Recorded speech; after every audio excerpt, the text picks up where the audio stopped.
Hello, everybody, and welcome. This is Aoe League Season 14, Division N bracket being casted by Painter, yours truly.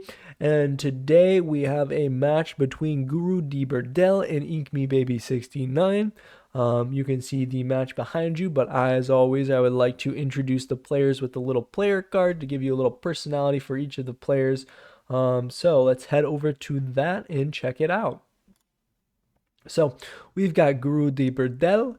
I'm nicknaming this Argentinian player Guru of the early game grind because of these win rates by early game duration for the matches down here. If you look in that bottom right corner, you can see really high win rates in these early games. I'm expecting a tremendous amount of aggression from this player. I'm excited to see how they play and how they get these wins early. Maybe some tower rushes, maybe some men at arms. Let's see what they do, some sneak forward ranges, stuff like that. So I'm excited to see this player in particular.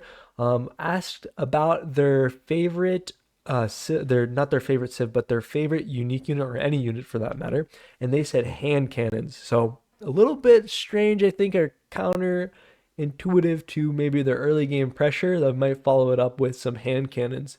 But when asked about their spirit animal or their favorite animal, they went with a pit bull, which I think is very descriptive of the way they play. They'll get a hold of you and they will brawl with you and hold you down. Now, this player also from Argentina, most played civilizations is Berbers, Malians, and Tatars. The reason I mentioned the Argentinian part of it too is when I was doing a little bit of research, the pit bull, there is actually a specific pit bull from Argentina. I think it's called like the Argentinian Cato or something like that. I'm not 100% sure, but that's just something interesting that I wanted to point out. That might be of interest for you, or might actually be the pit bull that GuruDeBurdel actually was specifying. There might be a little bit of a language barrier there between the two of us, but he picked Acropolis as his map, which can be an aggressive map, but I'll show you the maps in a second. And that's the map you saw previously, the first map we're going to be playing on today and watching.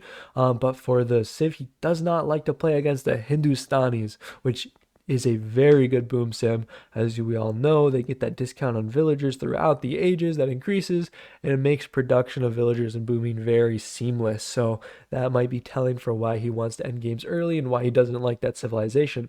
Now, moving on to his opponent for today, it's InkMeBaby69, the Inked Initiate out of the UK. This is a player that loves ranged civilizations and picked Arabia, a classic map, for their map. They had a bunch of interesting answers for the questions I asked all the players. The video there, that picture there in the middle, is a wobbly cat. In the previous game between InkMeBaby69 and Emperor Noob97, I actually played a video of what a wobbly cat was about. They're cats with like a cerebral palsy or like a neurological condition that walk and move kind of strangely. They wobble, that's why they're called wobbly cats, which is funny. The camel is a confused camel or a surprise camel. They said surprise camel is their favorite unit. The character over on the right there is a Digimon, Bibimon specifically, a little electric type. So I'm expecting this player to be surprising, to be wobbly, to maybe be a little bit unsteady, but that could also throw the opponent off. And they don't like the Mongols. So does not like Mongol pickers. Let's see if they ban that today. The win rates by match duration tell a little bit of a story maybe. There's not a tremendous amount of information there for us to make a really good prediction. They do got good win rates in Castle Age and maybe a little bit lower in Imperial. But I think also something to point out is this seems like a newer player. If my information is correct from AoE2Insights.com, their profile, they only started playing about 2-3 months ago. So a newer player, somebody who's getting into the game. It's really exciting to see new players try to experience and change and grow. So I'm excited to see how they develop over the course of the tournament and what improvements we can see and spot for their strategy selection. But anyways, moving on to the maps, Acropolis is going to be the map we're going to see first. This is like an Arabia style map with high elevation. You can see these large plateaus on the little mini map there are actually where the TCs are starting. So it can be easy to defend, but also it can give advantages to defenders, but it makes it difficult to wall because it's non-buildable terrain, the little sides of the mountain there.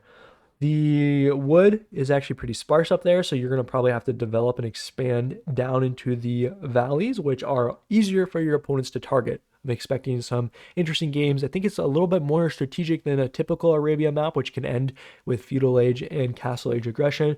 Traditionally, I think this map will be a little bit more long-standing than those type of games, but we'll see how it plays out. Arabia, of course, the classic map. Like I said before, this one probably could end earlier than Acropolis. Definitely some options in feudal for some aggression with towers, and castle age options to all in with siege pushes for sure, which are just a little bit harder to do on Acropolis. At the same time, though, Arabia is pretty standard, so most people have developed pretty good strategies to play it and to get to their game plans throughout the games. Now, moving on to the bans for this specific matchup, Martin is the name of GuruDeBurdel. Martin or GuruDeBurdel bans the Mongols, so no Mongols for both of them. That's probably a sigh of relief. Doesn't want to see the Spanish, and bans the Malay. So 3 solid bans there, all very good civilizations with all good options that can be difficult for players to deal with. InkMeBaby69 bans the Tatars. Very good ban, I think, for Acropolis, and good, I think, specifically for GuruDeBurdel. The Malay or the Malay, which I think they both banned, and the Bulgarians, the Bulgaros. So some interesting bans there. I think they both banned the same, which I don't know if they were supposed to do. Maybe they were meaning the Malians and the Malay. So they got both of those 2 bans, but solid bans there from both sides. Well, let's jump into the game now. So first map, like I said, on Acropolis between these 2 players. GuruDeBurdel is picking the Jerkins here, and I'll turn him into the red player for this match. And InkMeBaby69 picks Ethiopians. So InkMeBaby69 going for a comfort pick, whereas GuruDeBurdel is experiencing or trying out the Jerkins, one of the newer civilizations, which excites me a tremendous amount. One of my favorite civilizations to see. I think they're so cool with their design and their strategy with the gunpowder and the siege push potential. Some of the cool things they can do with the Grenadiers and Thunderclap bombs is their unique upgrade. So I'm excited to see them. I'll pull up this for you here to take a look at some of their power and some of their bonuses.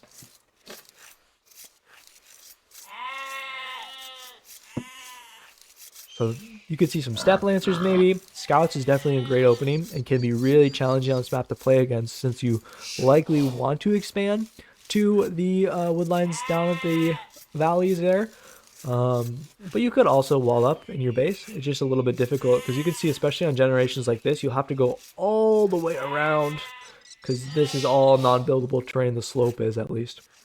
But there's also a lake in the middle, so you could dock potentially, but there's only shorefish here. There's no deep sea fish, so it's probably not worthwhile.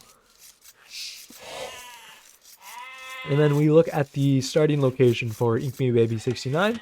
Ethiopians, solid siege, solid archery civ with their foot archers attacking faster. They get pikemen for free so they can support a siege archer push with maybe some mangonels. Even rams can be very solid. The Shotel Warriors is their unique unit. I forgot to mention the Jerkins unique unit is the Iron Pagoda, which is a heavily armored, good against infantry. They have a tremendous amount of armor on them, and they have the Grenadier as well as their gunpowder unit in the Castle Age, which can be really solid, but definitely can run into difficulties against cavalry options, but is solid against the archer option for the Ethiopians. Whereas also the Ethiopians get torsion engines, which can be really good if they get there, and they can micro their mangonels well. It can be very, very destructive. I've also seen people play the scorpions, which can be good as well.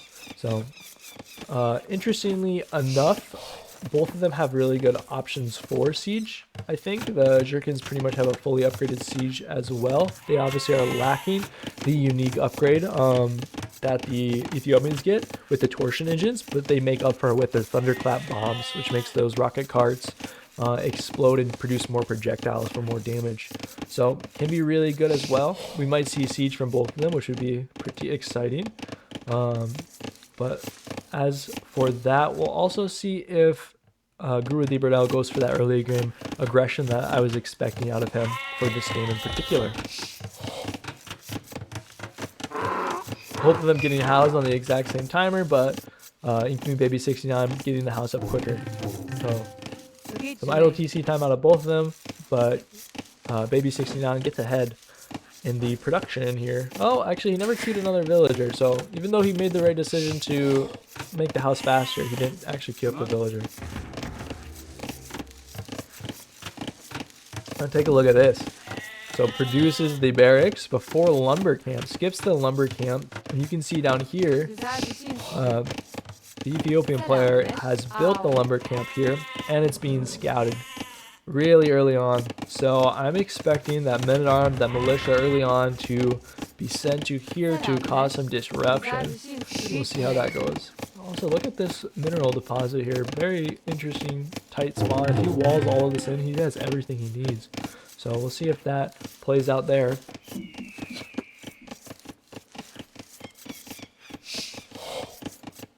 Going for a second lumber camp back here. Maybe aware of the potential for the barracks to push him off with militia, this forward lumber camp. But let's see what he actually scouted here. So he's only been back here. The blue scout is looking. Hasn't spotted the barracks here. So might miss this timing of militia or men-at-arms. But if they do a loop around this way, they'll spot it. And that'll be very good for knowing if this can be hit or not. So let's see if they spot it. Sees the barracks, immediately knows, goes for loom. I don't know if that was a reaction to the barracks or if that was just part of the build. Probably part of the build since they're housed now. So a solid option to go into, especially against early game aggression, if that's what it's going to be. So we'll see if that happens or not.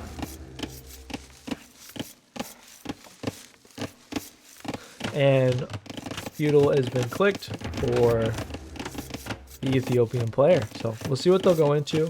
They get the barracks here. I doubt they'll go for like a militia. They might. They still got a timing for man-at-arms if they wanted, I think. And feudal is also clicked by GuruDeBurdel. So, and they're going for gold. So I think they're going to be on this men-at-arms timing, putting down the mining camp. They're still lacking a lumber camp, which is kind of surprising. Oh no, they're not. But they only have one villager working at this lumber camp down here. So if the scout ran around here, I think he could pick this villager off. No loom also on the way up, which is a little bit greedy. Ow. Look at this mining camp though, it's getting everything. Oh, fights. Okay, so more villagers coming. This is no longer free to attack as much as possible. More deer being pulled in here with this mill. GuruDeBurdel is fighting with villagers though, just throwing them at the scout here. See this early play to the gold, so I'm expecting maybe also it could be actually a fast castle. A 22 population, no loom, could be a fast castle style build, which is definitely possible. Especially if it was practice, it can be really dangerous. Going right into grenadiers can be hard to deal with if the player's not prepared, doesn't know the counter. I'm also seeing though here that there is this beautiful mining camp getting gold and stone. Some of the stones coming in and some of the gold's coming in. So let's see if that translates to maybe a 4 TC boom or a castle drop. But GuruDeBurdel getting away with no loom. A little bit risky, but it pays off. Gives them a bit of an advantage. Economically, it will translate to an advantage eventually. No aggression from either. A double range, though, dropped. I think this is something that InkMeBaby69 likes to do, especially with Ethiopians. We've seen this before. We watched the previous match that they played on Arabia against GuruDeBurdel. So maybe a little bit of a fallback strategy that they enjoy doing.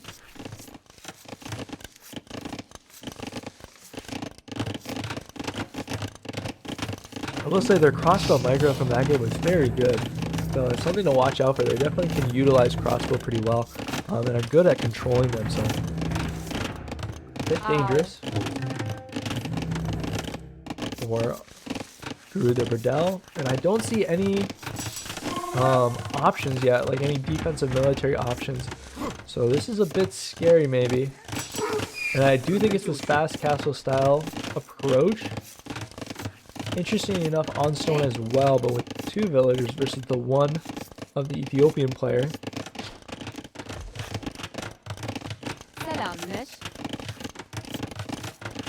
InkMe getting housed again, throws down 2 houses, 3 houses, make sure it doesn't happen again. But that's eating up the idle time a bit. GuruDeBurdel is having a better time keeping the TC running, but not without their own mistakes. But look at it, they got 800, 200, perfect resources for going up to castle if they had a market, but I think they... Oh, I thought they failed to build, but they do have enough for a market. They're building it now. They're just going to idle their TC until they reach castle age. So they're going to have a really fast castle timing. Pretty exposed eco though here. If these archers don't come forward, this is maybe the difficulty with the 2-range open, is that if you wait to mass them up, you can miss your timing. Builds a tower. This is pretty smart, but I don't think it protects this side, so if the archers wrap around here, they can sit right here and just snipe this wood line down, especially with the fletching investment. And we'll see how that plays out. It does require InkMe to go forward here. Fletching coming in for InkMe. Doesn't know this tower is here yet. Hasn't scouted the market either to see if it's a fast castle, but should be a little bit suspect of it because of the early investment onto gold and also the uptime. The uptime was pretty telling, especially when you go up without loom like that on like 22 villagers. So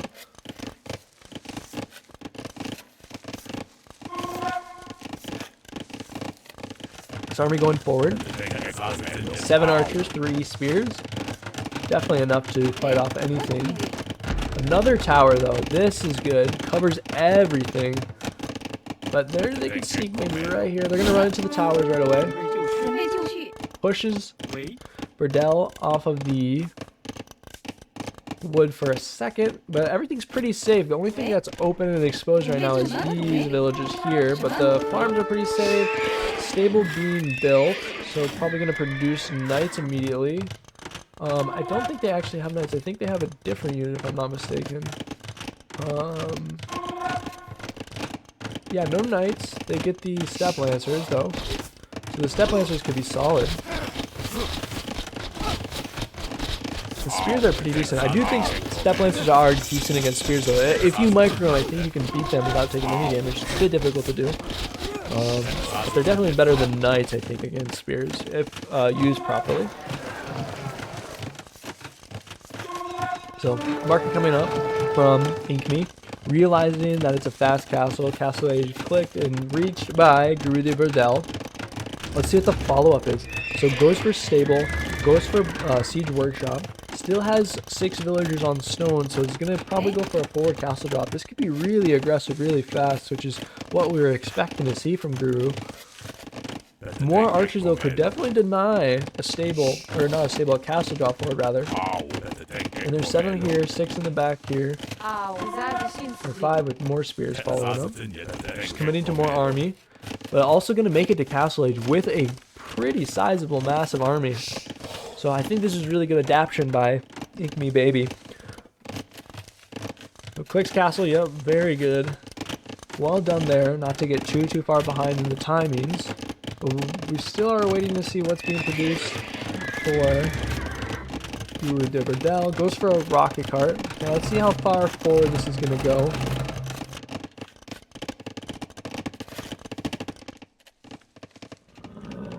Still has the scout back here.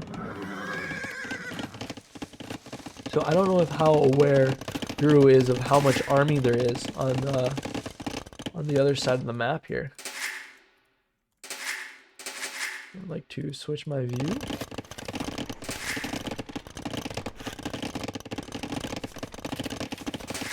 There we are. Okay. Doesn't know that this mass is just sitting here waiting for anything that could come forward. So if the villagers are sent forward to castle drop, it could be disastrous. Could utilize the scout to find out what's happening.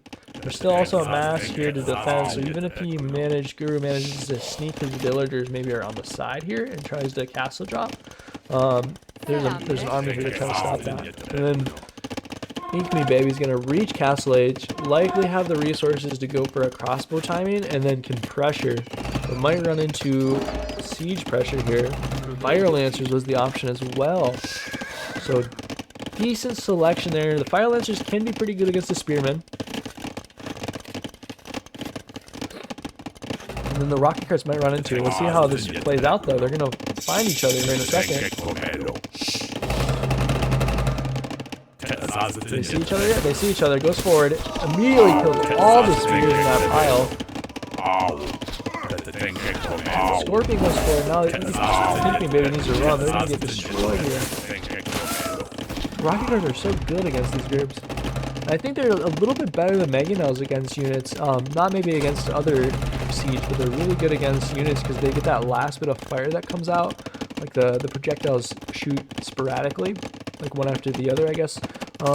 And that results in them being able to kill more units, I think. Most of the time, at least. Harder to micro against. Immediately adds the second TC after winning that engagement, and adds it pretty far forward, securing more wood, securing more gold. Kind of has this center location pretty locked down, whereas this is a lot more exposed from InkMeBaby. But look at this crossbow mass now. I'm going to pick off these spears with the fire lancers, but these two are moving forward. Rocket cards here. If they get a big shot, it could be just over right away. Killing villagers. Not picking off too much here. Getting fired down, but oh, huge shot. Flags most of the mass. Another part. Pretty equal trade though, all things considered.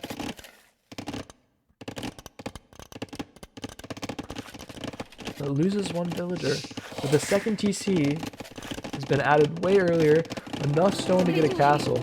He's sort of just creeping forward with his fortifications here, which is very, very strong. Might produce iron pagodas too. I could see that being a good answer to what's going on here with the crossbow mass. Iron pagodas with siege like rocket cards could be very strong.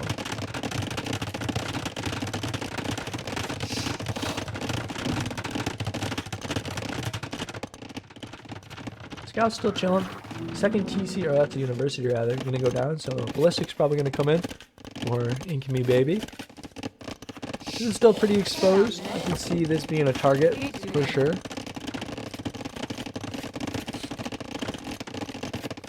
Something InkMeBaby did, I think, to get to castle as quickly as he did to try to adapt to this was to sell stone. But the problem now is that the Jerkins player didn't actually go as all in as I thought they might. They played it pretty defensively afterwards.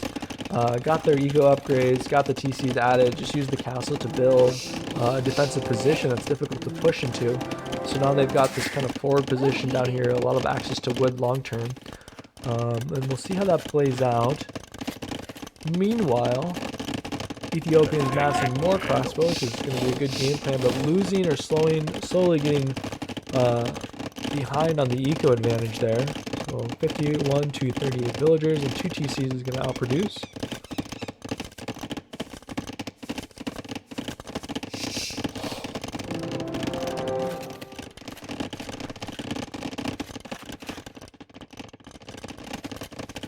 I think GuruDeBurdel correctly identified that he wants to play this more economically and switched over very smartly. But now it's important, I think, for InkMeBaby to find some pressure somewhere. Now it's obviously going to be very difficult with all of these castles and defensive structures like the towers and the TC here at the garrison. But going around the side potentially, attacking gold here is entirely exposed. Idling farmers would just delay the ability for the TCs to produce. Just making use out of your army might be important here, especially if you're going to play one TC. So you have to assume you have a bigger army if you are on one TC and your opponent's investing their food and resources into expansion like the TCs. Gonna run right into the castle. Well, this is gonna be unfortunate. Losing Mangonels like this when they could be utilized to push over here. Might lose both of them. That would be really unlucky. Lose that one and that one. That is harsh. Harsh. So, GuruDeBurdel with a forward castle to secure and lock down this place makes it difficult to maneuver for InkMeBaby.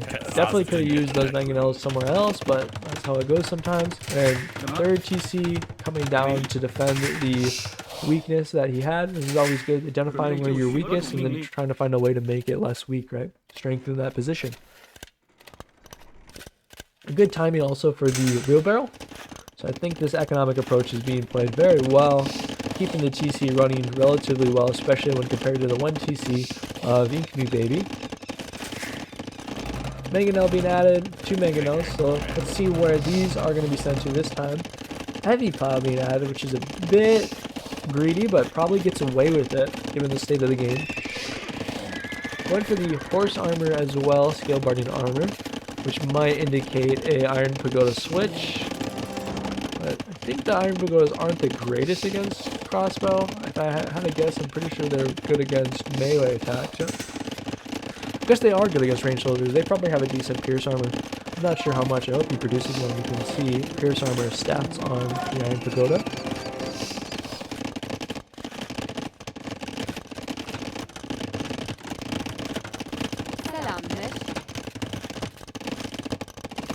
You can see the resources collected is pretty even now.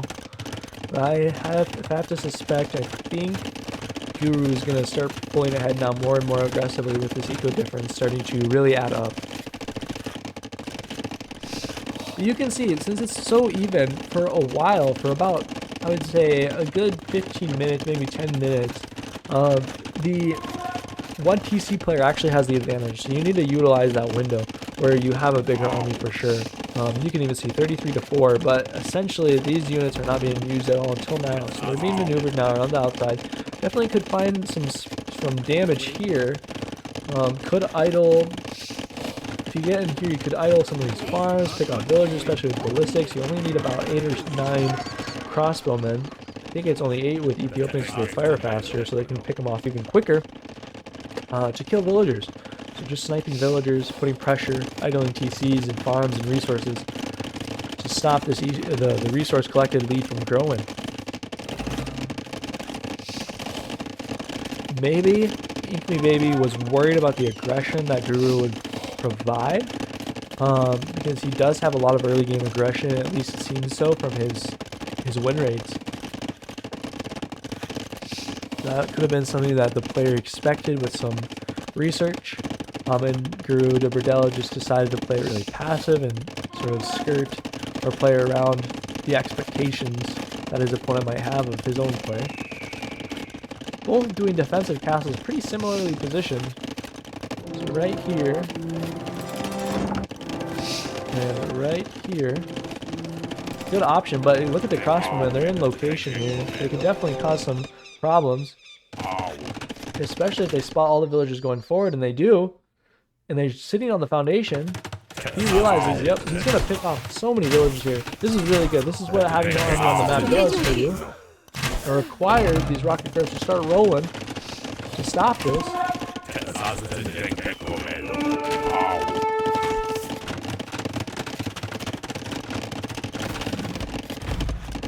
Here come the siege to stop this army. But the crossbow can still pick off more. They got ballistics. They're going to definitely get a monk, though. This whole mass, though, might be lost to well-timed shots. Look at that. Just flying. You're just running away. Whenever you see this, whenever you see siege like this and you don't feel like you can comfortably micro against it, just keeping them real spread out. Because the weakness of siege is their mobility, right? Look how slow they are. So just running away, keeping the mass here, hiding them on the side of the map, and then coming back in when you have a better time to do so, or even maneuvering them all the way around to this side, getting them in the back here and just harassing. Can be a really annoying long-term problem for your opponent. But Imperial clicked by the Jerkins, so we'll see what their option is. It seems like they're going into some of these Iron Pagodas, so they're going to mass these guys up. They're getting ballistics as well, maybe for their scorpions. I could see a heavy scorpion play. It's not awful because siege engineers is so cheap. So siege engineers plus scorpions with the ballistics and heavy scorpion upgrade can be really solid. And the siege upgrade for the scorpions is cheaper too. 188 food. I think it's actually cheaper than that. I don't remember it being 800 food, 188 wood. I don't know if it was that much without the upgrade or not, but we'll see. I guess it's only on wood, right? The siege upgrades are only affected by wood. Yeah. So the food's still going to be expensive, but the siege itself will be good. Tower going down, but this will not be enough to stop these pagodas. And remember, they have a tremendous amount of armor. They get +1. They have more pierce armor, I guess, than infantry armor. The infantry, I think they get a little shield that blocks the first attack. They don't take the damage on the first attack, which makes them kind of good against halberdiers or pikemen. This is going to be a decent raid, especially on in timing. InkMeBaby is clicked up to him too, so we'll see if he can utilize this massive mangonels. This is also what the Iron Pagodas will be really good at, is sniping these siege. But if InkMeBaby uses his army well and controls the crossbow and pikemen and maybe even halberdier in Imperial, they will be able to get torch engines or onager and just crush with a huge siege engine army. So we'll see how that plays out. This can be really dangerous, but if done well, it's very hard to stop. Crop rotation coming in. GuruDeBurdel is ready for the long game. So we'll see if that pays off or not. It could backfire, putting that much resources and not spending on more cavalry to snipe siege or more upgrades to make them more likely to get in without dying. Because this is the type of army, when upgraded, that can just crush, especially if it goes towards the weaker TCs. Getting this army here and just pushing here with upgraded siege engineers and onager, plus all of your crossbow mass. 26 crossbow probably enough to deal with this many Iron Pagodas. 11 is a bit much now, but there are some spears in here, or some pikes rather.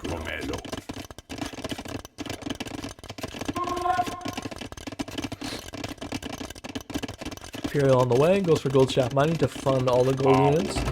Pretty decent for the siege costs and the crossbow costs. That will be long-term the plan, I think, with composition.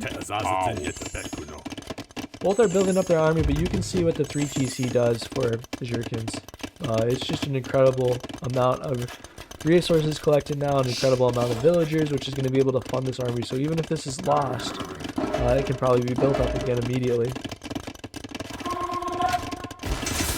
Look how many resources going into Imperial. All of these upgrades could come in. All of the resources will be coming in. The siege guards, rocket cards rather, and the heavy scorpions moving out here. Mangonels slightly out of position, but here they come. I think they'll get sniped here, and this one might be the end of it. Yeah, this is going to be awful. The position of the armies are out of place. Mangonels are having a hard time. I think I would save a few of them, so 2 are still alive, 3 if you count this one back here. And here come the rocket carts. 4 rocket carts, 3 scorpions, about 6 or 5 Iron Pagodas left. 4 of them. Now it's going to be really hard to defend these positions if GuruDeBurdel continues to push forward. Massing 4 trebuchets. So being able to push this castle. 3 trebuchets here though, going to start immediately trap down. This is dangerous because now the trebs are disjointed from the army, and these trebs are safe to push here. The Mangonel is defending as well.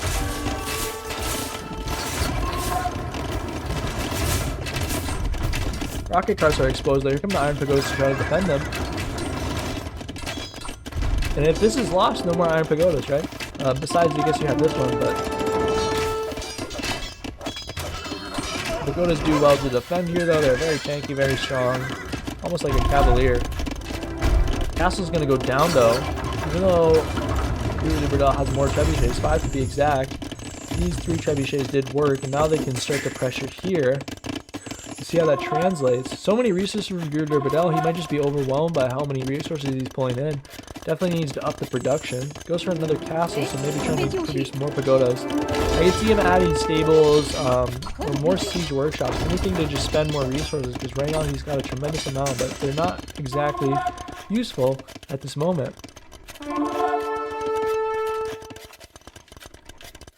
KD is really in his favor though. That doesn't mean anything if a snowball starts to happen. Here come the Rams to the left side. They're probably just going to run though into the rocket cards here. Halberdier also is in though, so if GuruDeBurdel sticks on Pagodas, he might run into some problems, but the Fire Lancers now are queued up. So I think they're only in 1 barracks if I'm not mistaken. Yeah, so a ton of production, but only coming out of 1 place, so it's not exactly being spent well. Elite Iron Pagoda, and a tremendous amount in the queue here, and a bunch in the queue here. No, none in the queue here. So maybe getting used to the select all castles hotkey would be useful. So you can produce out of both of them and get your upgrades coming out of both of them. It just doubles your production immediately, which is really great. But Siege are coming this way to stop the ram.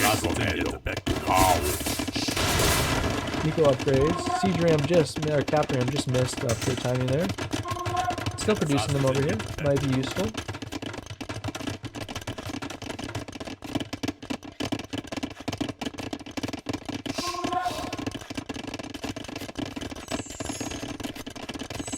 I think GuruDeBurdel is in a pretty commanding position due to that eco advantage, which should translate into a long-term army. So maybe if he was aware of his eco advantage, he should start trading units. Because when you're so far ahead and you can replenish your army, it's okay for you to lose units. But making these castles, getting ready with a bunch of iron pagodas and upgrades, also they look really cool. So he's got the heavy cavalry ready to go. 5 trebuchets. I think he could be pushing from one of the castles. It's very difficult for your opponent to counter push you, especially when you have that many units. Going for chemistry though. There's also something to be said though about maxing out and then attacking, just to have overwhelming force and never give your opponent a chance to recover, which I think is where we're headed. But this is a pretty unstoppable push if all of these units were committed. I know there's halberdier on the opposite side, but there's only 6 currently, and even if he produces a tremendous amount, I think the pagodas are so far ahead that it's difficult for them to be stopped now. So sniping siege, killing castles, rocket carts coming forward as well to deal with this, and the scorpions can deal really well with the halberdiers. These guys are running around with their big swords on their horses. Trebuchets are firing down upon the other trebuchets. We got Showtime Warriors, which could be good with Royal Heirs. Royal Heirs would be decent, but I don't think there's enough castles to fund the production needed for the Showtime Warriors.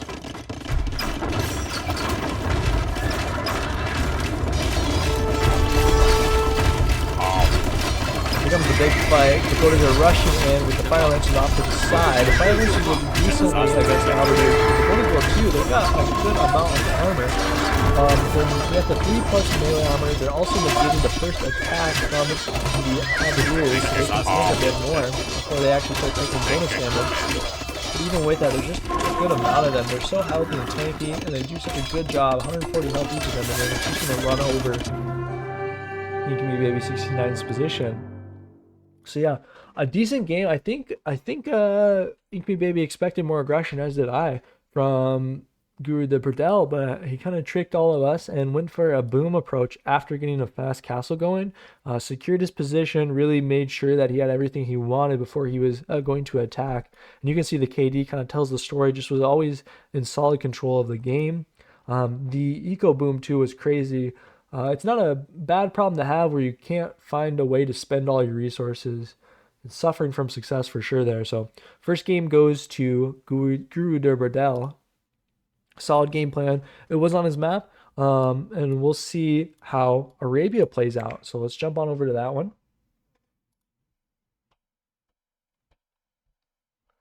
So I'm seeing Shu versus Lithuanians for this map.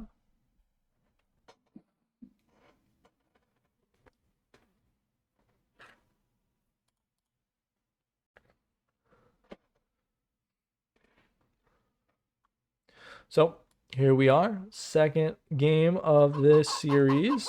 I think this is an important one for InkMeBaby69 because he wants to win on his map, I believe. All players want to win probably on every map, but it's important to win on your home map in the way this tournament is structured. To play all two, and both players get to choose their own map, so that's a cool thing about this tournament. I do recommend it for pretty much every skill level player. They sort out the divisions by elo, so all of the players are relatively placed amongst their opponents, and it leads to really good games. But the fact that you can bring your own home map means you can bring interesting maps or something you want to practice, and you can get good at it throughout the season, and you kind of always have at least a sense of familiarity, at least in one of the games you're playing. So a very cool way that they structure. I think it's one of the best tournaments for new players and veterans alike. So but looking at the matchup here, Lithuanians, very solid, very straightforward. They want to play their Nightline. They get plus damage from their monks for the relics they garrison. Their spear line and their skirm line are faster and have bonuses with the +2 pierce armor from the unique upgrade tower shields. They got defensive town centers with the hill forts range as well. And they probably have one of the best, if not the best, winged hussar in the game. That's that unit that the Poles and the Lithuanians get. That is just better than a hussar. I think only the Magyar hussar is better than that hussar. So something to think about there. If it gets really late, the Lithuanians probably will have an advantage. But the Shu, a newer civilization, one I'm not too familiar with, so we'll go through the bonuses they have and possess. Lumberjacks with the extra food, which can be very solid. It's a good way to have an eco advantage essentially from your lumberjack economy. Archer units and technologies are cheaper, so we can expect maybe a fletching timing with some range units. The siege weapons and siege warships move faster. Can be useful if they go for siege, but I think siege might be uniquely bad against the Lithuanians because they're very likely to play scouts. They're very likely to play knights, which want to pick off siege and then run away. The white feather guard slows down when it attacks, has like a slowing effect on it, which can be really good against the cavalry, as you see there. Slowing them down, letting the spears get into attack, it makes the mobility way worse for the cavalry options from the Lithuanians, which can be very good. War chariots, I've seen war chariot rush be successful, so we might see that today. It's a fast castle war chariot build, which could be good, especially if the player is unprepared against it. The coiled serpent array and the bolt magazine are the unique upgrades, so the spearman line and white feather gaining extra HP next to each other can be really good, especially if it's a bunch of white feather guards trying to play against the cavalry options, but that obviously requires a castle to produce that. And the bolt magazine, so more projectiles, which can be really good against high armor targets like a cavalier or paladin, shooting extra arrows. So overall, it's hard for me to say who has the advantage in this matchup. I think the Arbalists are pretty decent, especially if they get the bonus attacks, additional projectiles. The ability to go Halberdiers and Fire Lancers, I think, is there for the Shu, which can be also pretty good against the cavalry options. And I think cavalry is usually a more straightforward game plan for the Lithuanians, and it's very possible. Look at these early walls though too, so this tells me that he wants to be safe very early on. A pretty decent map 2 wall. Maybe could have considered a wall this way though, instead of like this. You get a little bit more space. You don't want units sneaking around back here and just chilling out. But we'll see if that was scouted or not. I mean, you kind of knew this was the edge of the map, so maybe a little mistake there for more space, and I think even less walls. I think this is about the same, if not less. So something to think about in the future. It's about taking space. I guess it is harder to re-wall here or defend here if this is where the opponent pressures. But then you could just wall here as they're pushing here, you know? So, barracks coming down maybe early on for the shoot. They did go for a mill on the chickens. Something I forgot to mention is this is Chicken Arabia. So aggression is maybe a little bit harder, which might not favor the Lithuanians if they wanted to go for a scout rush, but they are going for like a 21 pop, maybe 21 loom, 22 pop loom build. I also could expect, I guess, a fast castle. Lithuanians have a unique ability to go for like a 23 pop fast castle and immediately drop TCs, because their TCs, extra TCs, give them plus 100 food, which can really help the boom in that kind of situation, especially if you put the TCs on wood and immediately start to try to produce as many farms as possible. You can play like a really boomy economy there.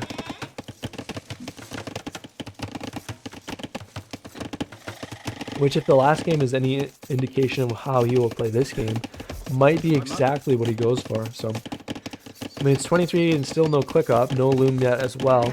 And he did play fast castle last game, and look at this gold setup. So I'm suspecting a fast castle again, which can be solid. But maybe people that play GuruDeBurdel need to become aware of his ability to fast castle, not only play aggressive, but to fast castle and go for eco approaches, which I think is very impressive. He seems like he's kind of changing up his identity, which is great to see players improve and adapt. One of those bringing in the board here. We're getting trapped though. Switching target. I think he's gonna need that food though. Only at 55 food here. This will be the Javelina being pulled in, but definitely set up for a fast castle in terms of food and villager allocation. The feudal time is going to click in for the shoe, or InkMeBaby69. We might see a repeat though. Let's see if he has learned a lesson and is going to send archers forward. That would be very important, I think, here. Send archers forward to go and try to kill this forward gold, maybe. To try to power it or pressure here. But all of these farms, you can snipe these with the scout. It'd be really cheeky, but you can kill the farms when they're 1 HP with 1 scout hit and just make them lose 60 wood immediately. And both players see this. This isn't something that is hidden until they start building. So a little trick there you can utilize if you're paying attention. Yeah, all of these farms could be denied, which would really hurt the ability for GuruDeBurdel to go to castle. I think it'd stick him in feudal for a very long time. Almost fully walled though. So I think this is going to be the last place that can be attacked. Also missed the geese. So a little bit of food there. I think it's going to be really hard for him to hit this timing. 215 food is just not enough to do this, but he might play like a longer feudal then against feudal aggression like archers. Remember, Lithuanian scrims are pretty dang good and are very easy to play into the later stages as well with their bonuses. They move faster, which makes them able to chase down archers, which is great. Gets the geese. See if InkMeBaby takes them back home. Yep. So, all things considered, InkMeBaby has a good setup for playing some feudal aggression. Could see a tower here for sure. This would be a decent tower location. There is another gold back here. That InkMeBaby does not know about. Walls are finishing here now too. The berries are almost done.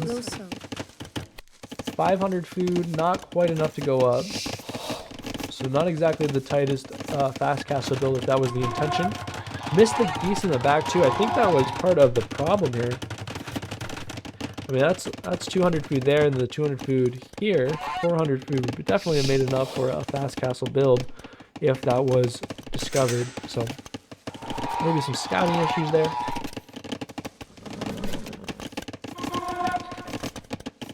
We'll see how that translates. So another thing here is the double range. So this is a pretty common opening by InkMeBaby. But when you have this many archers, you can send the first group forward and continue to produce out of the two. And if your opponent is on archers as well themselves, then you just know you'll have more. If they're not on double range, you have more. And also it takes advantage of the 2 or 4 that you have immediately. Even 6 is good enough to go forward with to try to get damage early on. So what I suspect is going to happen is these 8 archers will hit as soon as GuruDeBurdel has enough to go up the fast castle, and we'll run into kind of a repeat of the last game where GuruDeBurdel makes it to castle, has options like knights to fight back the archers, and could even tech into skirms on the way up to castle, which causes problems. Market being built, so maybe a castle timing here, decent. But yeah, just not utilizing this army. This could be an advantage right now. So no investment from GuruDeBurdel, but doesn't have to worry because these archers are not going forward for a while. And then you can also send these archers forward and then group up with the reinforcements afterwards, right? Send them forward, see what's going on, force your opponent to have something. Otherwise, they lose the game. And if they do have something, then you group them up. And it's the same kind of thing, except maybe you need to retreat them from like skirms or something else, like a tower, for example. But as long as you force your opponent to do something, right? Ask them a question. Say, what are you going to do about 6 or 8 archers in your base? And if they don't do anything, they could lose, right? So.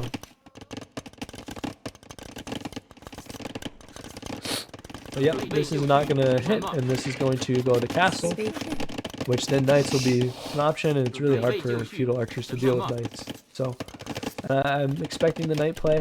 I haven't seen a stable yet. There's no barracks either, so probably just the boom. We'll see probably just the castle age boom, which can be effective. It does secure everything. So we'll see that eco approach again by GuruDeBurdel.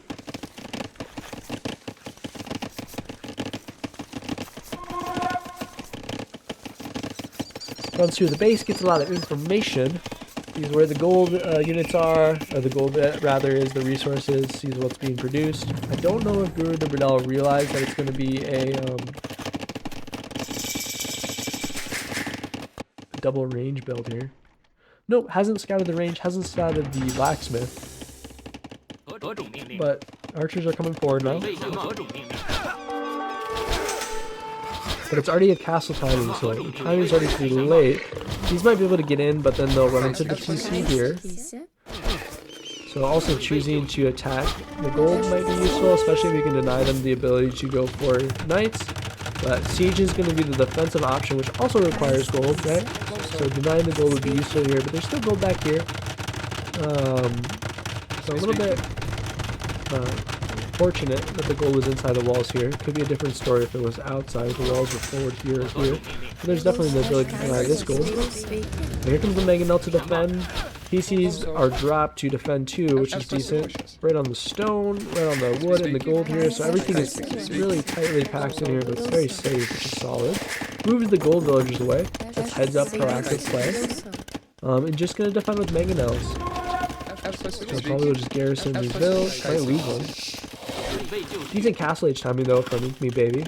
But I think this puts InkMeBaby on a timer, right? Where if they stay 1 TC, they'll have a worse time against the 3 TC Mangonel defense from GuruDeBurdel. And here come the Mangonels to defend. So these will not find as much value as you'd want from them, unfortunately.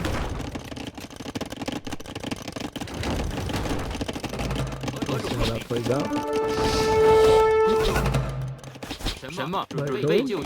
Runs forward, very good. Micro. So this is something InkMeBaby had. He's got the micro ability. Control the crossbow here. Another mass coming here.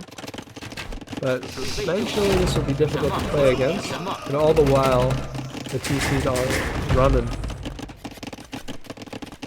That's stopped. And then the second mass might have a hard time against that Mangonel.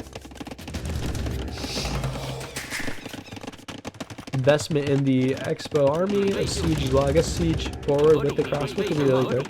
The thing about the 3 TCs is they can fall apart if the siege starts trading well. And the crossbows start being able to harass like wood lines, gold lines, all this. Like if you get crossbow here, and that's another reason why walling this area would have been more effective. Because then if the crossbow can make their way here, it's just really hard to deal with, right? Obviously you got the Mangonel, but I have 3 or 4 crossbow are here, and then the rest of the crossbow are pushing from here onto this TC, and you got to make a decision.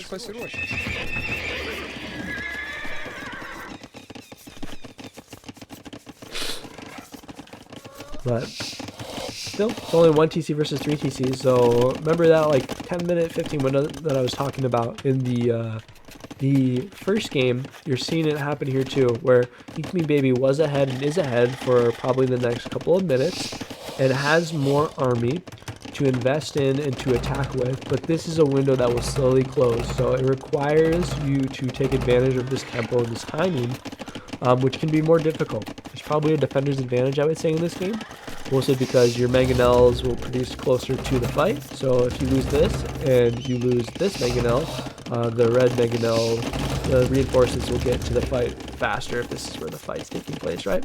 So defenders get reinforcements quicker, and not to mention that the pressure is on InkMeBaby69 to do damage in this position, right? Because there's just so much villagers being produced, and this will slowly change direction. The advantage will change here, and then the ability to fund stable like knights will be really solid. Ballistics coming in is a little bit strange. I guess the TCs could use ballistics, but there's not really a reason to get it, I don't think, this early. I think you'd want more Mangonels if you could have something here. It's not awful though if you go skirmishers and Mangonels, but then also you just still run into the siege. So we'll see how this plays out though. This does require forward pressure. The window is slowly, you're seeing this resource collected lead slowly diminish. And as this happens, this is when the game will start to turn in the favor of GuruDeBurdel. I guess another thing you could have done instead of ballistics is a monastery like here, and then start to pull in some relics, getting 1 or 2. I think this one maybe, it's a lot to ask for though. It's a lot to micro. But nowadays you can select your monastery and shift queue them on the relics and back, so that whenever you build a monk, it immediately goes, grabs the relic, comes back, and follows the shift commands before even the monastery is built, I believe. But this is a good castle. Take advantage of the timing, because your opponent hasn't pressured you, so this might be perfect timing. It's going to be close, though. Nope, never mind. This is something that InkMeBaby, I think, needs to work on, is taking advantage of their timing, right? They're investing this much in army and upgrades and bodkin and ballistics and all these things. They don't have ballistics, but you get what I'm saying. Their ballistics is coming in now. They should take advantage of the window they have. Well, let's see if they go forward, but they'll probably run into this castle, which I think locks down pretty much everything, right? Gets you the gold, locks down this place. The only place you could push from is maybe over here now for blue, and that is going to be difficult to do. But yeah, just slightly too late. And now this window, seeing now it's only 400 resources away, and soon it will be not impossible to turn the eco advantage around unless a fast imperial and a castle forward is made, and then push down, and then definitely take advantage of that. So it's not as if that's the only window,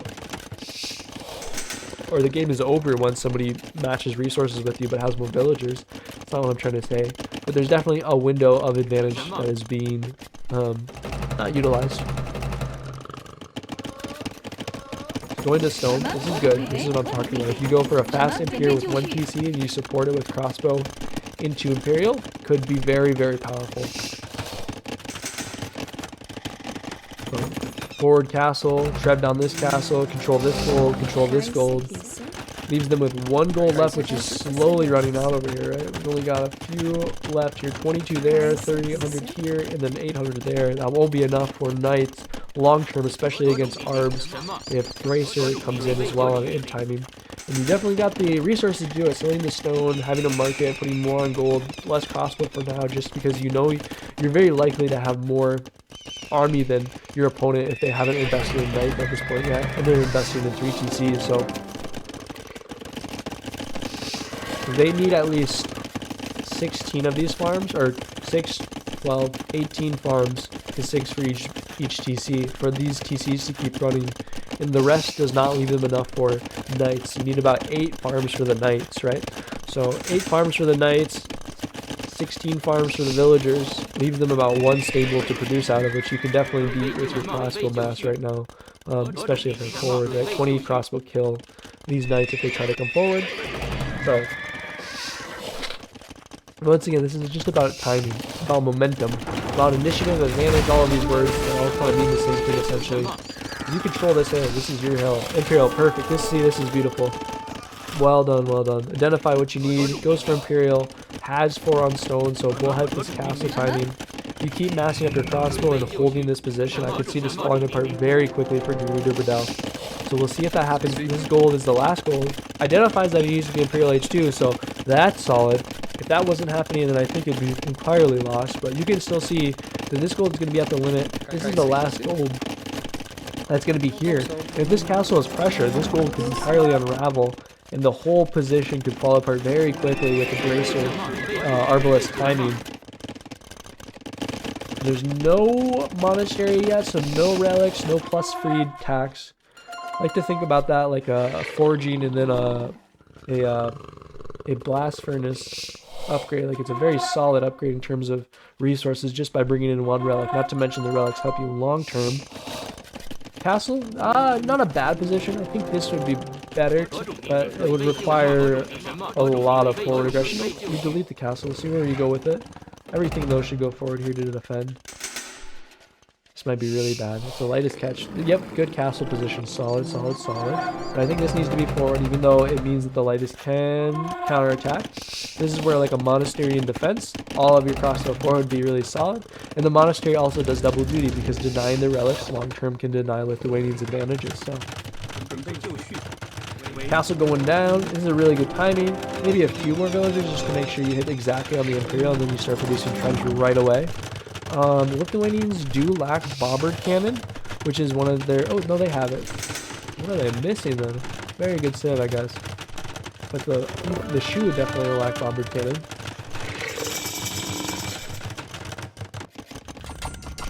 Look at these guys. This is maybe not enough to deal with this. guess it pushes them away. They should have the traction treb if I'm not mistaken then as well. Yeah, they do.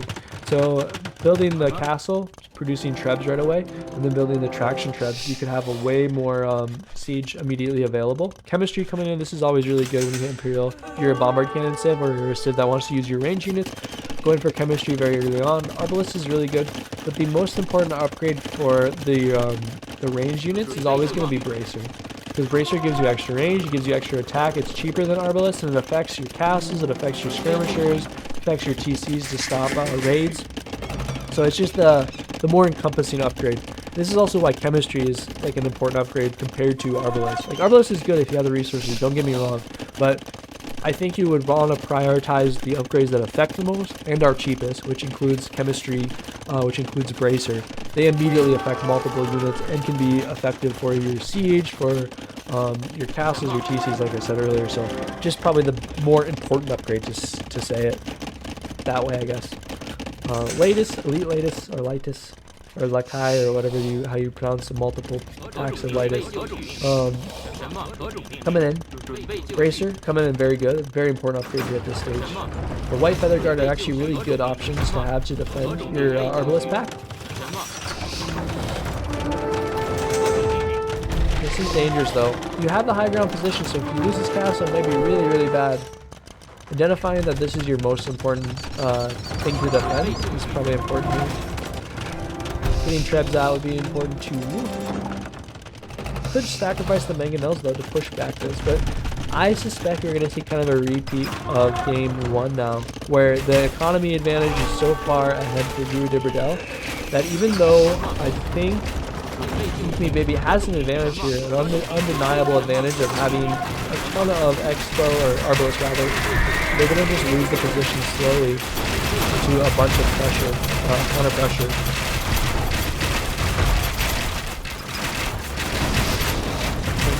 Killing mangonels, pushing into the base. This could be really solid though. This would equalize the villagers really quickly, force a fight, but I think during this time, if you lose this castle, it's still very bad.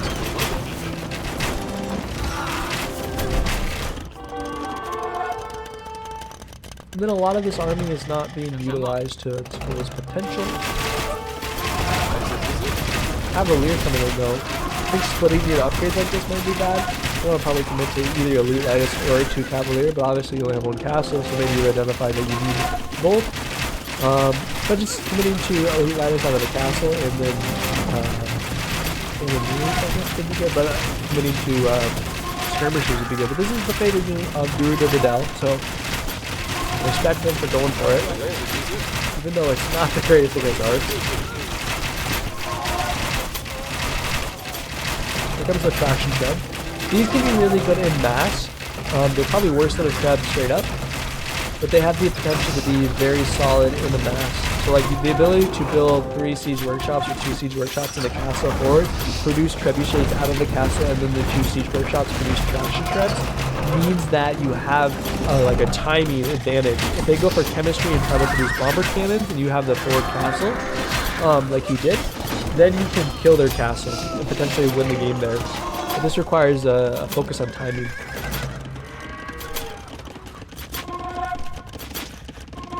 I was like, what is that making a noise? It's a very meaty barracks.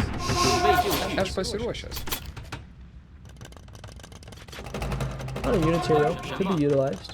Going for a castle too. Chemistry is decent option still. Very open base though. I think a counterattack with Elitis and the Cavalier would just be game over essentially. So that's another thing to consider when you are the defending player and you feel as if you have the eco lead. You can use your mobile units to force your opponent to respond, especially if they were taking advantage of this timing, like castle here, and then all these units were forward and nothing was in defense. Then the Cavalier could counterattack and cause problems. But here come the skirms.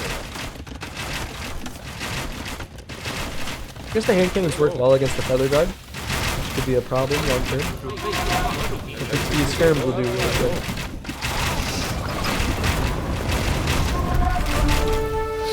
Another thing that's interesting about the traction trebs is they operate really well against these skirms. They're kind of like long-range mangonels almost. They can just pick apart Skirm packs, especially if you get like 5 or 6 of them.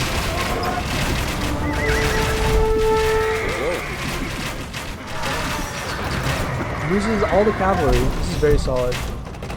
So Arbalest packs, traction trebs coming in. More traction trebs, more Arbalest, and Halberdier. This is going to be a solid composition, I think. But it's just really hard to break the Lithuanians when they have this much eco. But we'll see if they can do it. The gold is slowly dwindling though. This is going to be a long-term problem. Whereas the gold resources around the base that are safe are a lot more plentiful for InkMeBaby69. Monastery would go down. That would be good too for the denying the ability to get relics and long-term gold options. This is no longer going to be safe in a second. I think they'll be able to push this. I think they will be able to push this and stop the gold here. And this gold's going to run out. This might be a disaster really fast for GuruDeBurdel. This treb is not doing hot against this guy here. I don't know why he's not attacking back. I think the Lumbercan is blocking the shots here though. Yeah, that's crazy. Or maybe it's just out of range. No, I think that Lumbercan was accidentally blocking the shots. Shoots back, but this treb's doing great. But now the Bomber Cannon is. The Arbalest can pick off the Bomber Cannon though. This is not impossible for the Arbs to deal with this.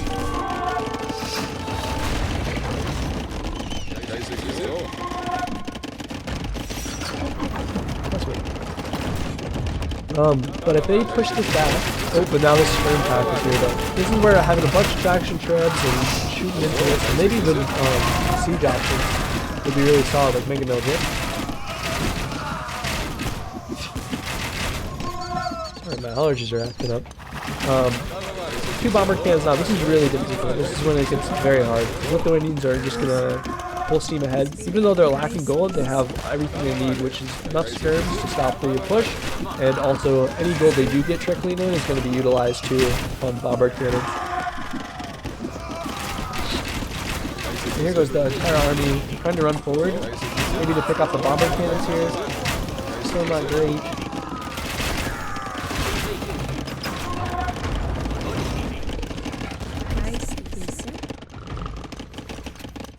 Does find the other gold though, so this could turn into a situation where GuruDeBurdel doesn't have enough gold units to fund the armies.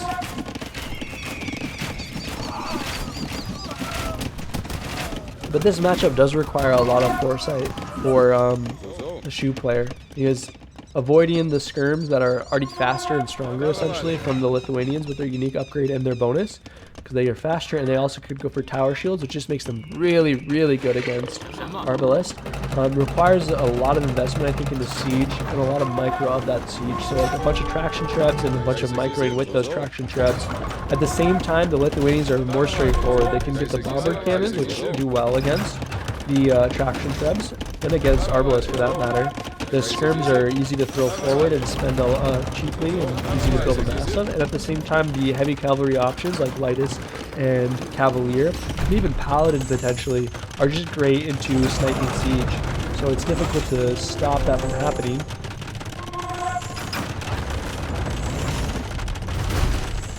But InkMeBaby69 is definitely held in here. Going for this castle. Now this is where if GuruDeBurdel pushes back, it starts to spend skirms, like just throw them away to control space. It's very difficult to stop these bombard cannons from just seizing down this castle. And they've got this high ground position. This is one of the effects of a hilly Arabia, where you get positions like this where it's just so hard to stop this from happening. So these skirms can take castle fire for days. You can just keep producing them. So you even see you've got how many ranges producing skirms? 4 ranges, a bunch of skirms in the queue. This will keep coming and keep eating into the gold reserves of InkMeBaby69. While at the same time, castle goes down. Now the Cavalier can charge forward. This is what I was talking about with the siege sniping. It's just a really hard. I think it's harder for the Shu player in general. I think when you have a situation where a Civ has bombard cannons against like a siege Civ that can access onagers or siege onagers or traction trebs, it's easier for this player to get skirms and heavy cav and just chill out, whereas the player with the arbs needs to play a lot more cautious. they require a lot more focus, a lot more micro, a lot more timing to be effective. So it's a bit more difficult, I think.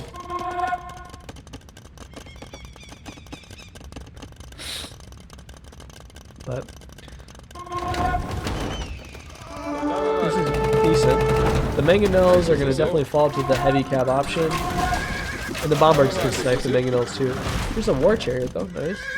Cool to see this unit. It's not bad against. I think it'll fall quickly though. Yeah, it does quickly.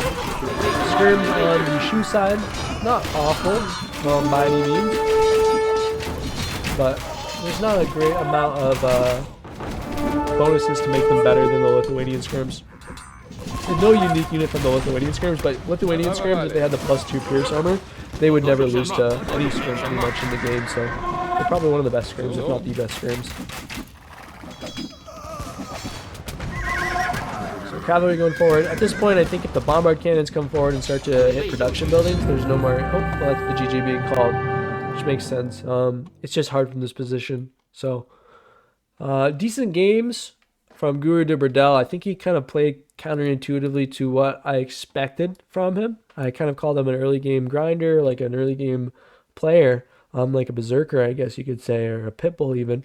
But I think he played a little bit different than that today. Definitely went for some eco advantages and utilized booms and fast castles to great effectiveness. InkMeBaby69, from the games I've watched and from these two games today, I think he's got a great feel for crossbows and his micro is decent. And he had a really good idea with the timing, but committing more to his game plan, being more certain of your position, knowing that you did have the castle forward, knowing that you were on a better Imperial timing, and taking advantage of that tempo, I think would go a long way for him. It would give them a lot of advantage because they have this the way they play crossbow, they do gain the tempo. They have a timing window where they have more army traditionally. They have the upgrades they need. The Imperial timing was great, but just utilizing that more, putting your foot on the gas more, I think would be what I want to see from this player in blue here. So, but yeah, good games. Some good lessons to be learned, but also some solid play from both players today. So, well, I've been Painter, and this has been Aoe League Season 14. I'll see you next time.